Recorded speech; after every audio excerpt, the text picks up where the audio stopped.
À mon avis, David Lynch et David Cronenberg ont grandement apprécié ce film.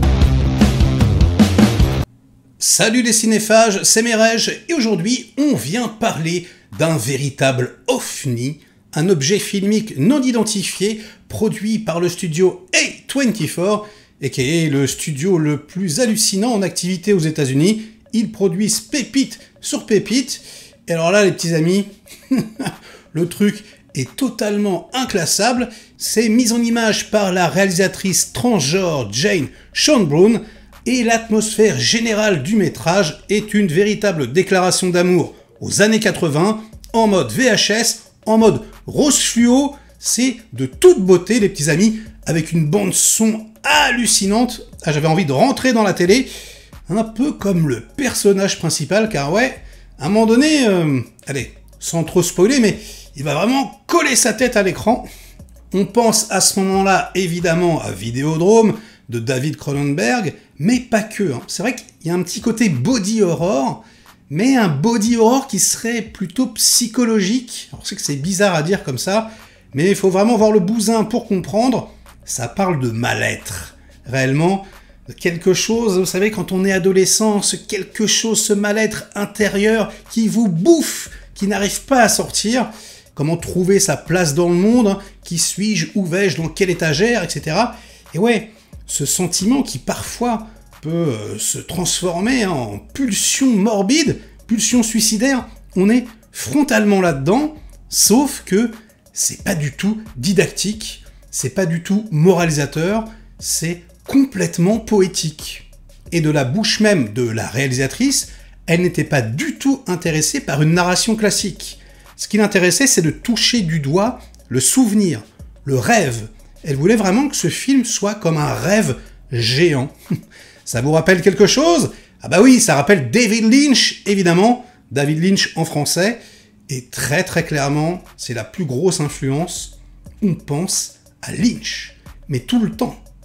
Avec, vous savez, ces dialogues très très étirés, très très étranges, ces pauses entre les répliques. On a même parfois l'impression que le chant et le contre-chant, au niveau du sens, ne se répondent pas du tout.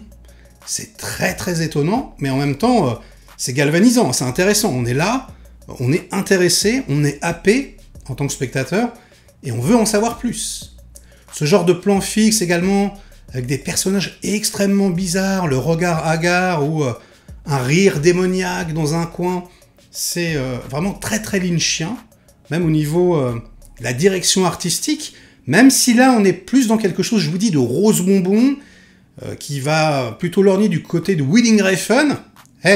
Au niveau des références, on est pas mal quand même, hein. C'est quand même assez incroyable. Mais ouais, c'est captivant de bout en bout. Alors, qu'est-ce que ça raconte?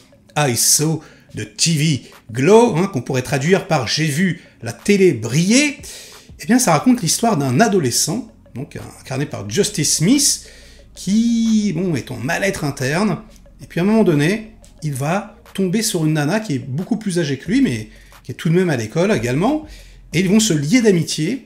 Elle est en train de lire un guide sur une série télé pour adolescents un petit peu étrange, qui s'appelle The Pink Opaque. Et donc, il est très intéressé, il a vu la publicité de cette série, mais sa famille lui interdit de regarder, et donc il veut en savoir plus, et elle lui propose, elle lui dit, écoute, tu sais ce que t'as qu'à faire, t'as qu'à mentir à tes parents, samedi prochain, parce que c'est diffusé tous les samedis, tu dis que tu vas chez un pote, mais en fait, tu viens chez moi, et là, je te montre un épisode, on regarde ensemble, et ça devient une sorte de rituel, comme ça.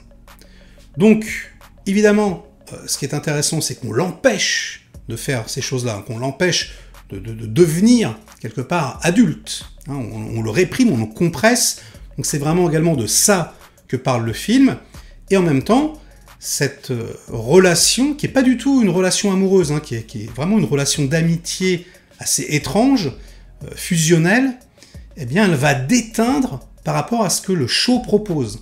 C'est-à-dire que l'émission de télé de Pink Opaque, limite, au niveau de la symbolique en tout cas, ça pourrait représenter quasiment mot par mot la vie, l'existence des deux protagonistes principaux. C'est extrêmement bizarre. Et du coup, on va dire que le flou artistique entre la réalité et la fiction, au bout d'un moment, est totalement omniprésent. On ne sait plus trop ce qui se passe. Alors, pour le spectateur, évidemment, mais pour les personnages également. Hein. Il y a un petit côté Freddy Krueger, comme ça, qui est extrêmement intéressant. Et puis, il va y avoir des ellipses, une, deux, plus ou moins grandes. Hein. Je vous spoil pas plus que ça. Et l'un des deux personnages va disparaître. Voilà, bon, allez, je vous donne juste envie. Et ouais, on est dans quelque chose, je vous dis, hein, d'extrêmement complexe. De toute façon, voilà, spoiler ce film, c'est très très compliqué. J'ai vu que ça divisait énormément. C'est-à-dire qu'il y en a qui trouvent ça complètement vide, complètement creux, extrêmement lent, et d'autres carrément des life changers. Hein, voilà, ce film a transformé mon existence, etc.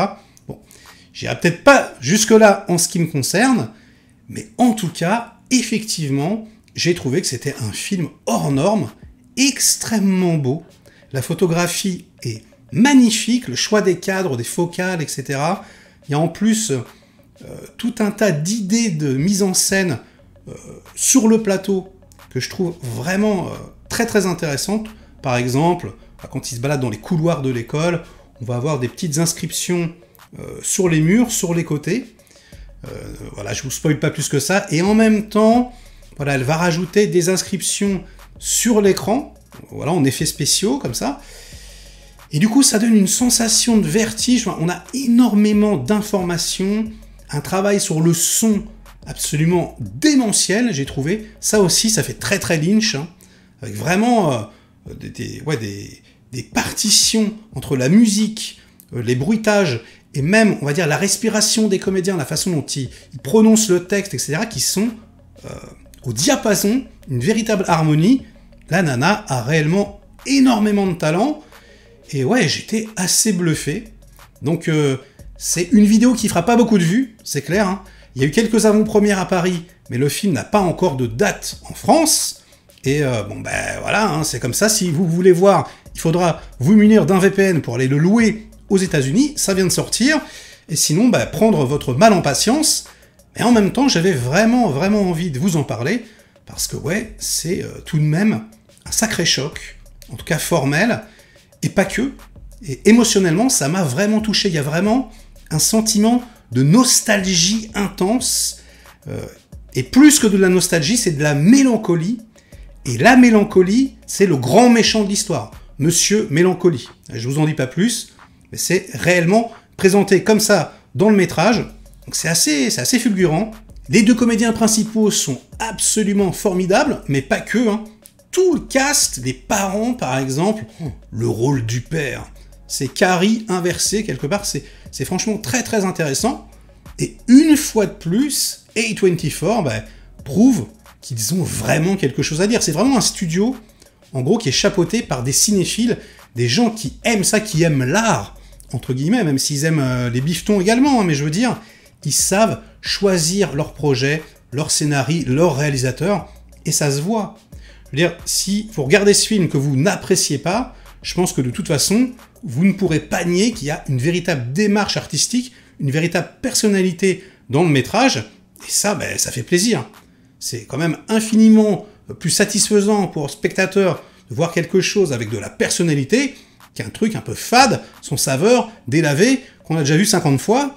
Donc, vraiment, je vous recommande chaudement I Saw de TV Glow, c'était complètement dingue, un ovni donc, et ça arrive pas très souvent. Donc, merci David Lynch, merci donc Winning Refn, merci voilà, John Carpenter, hein, ça fait penser à The Thing par exemple, hein. Merci David Cronenberg, et sur ces bonnes paroles, ça sera la fin de cette vidéo. Likez-la si elle vous a plu, diverti un minimum, délikez-la sinon, inondez-moi de commentaires comme d'habitude pour faire marcher le petit robot YouTube, et nous, on se retrouve très vite pour de prochaines aventures. Ciao!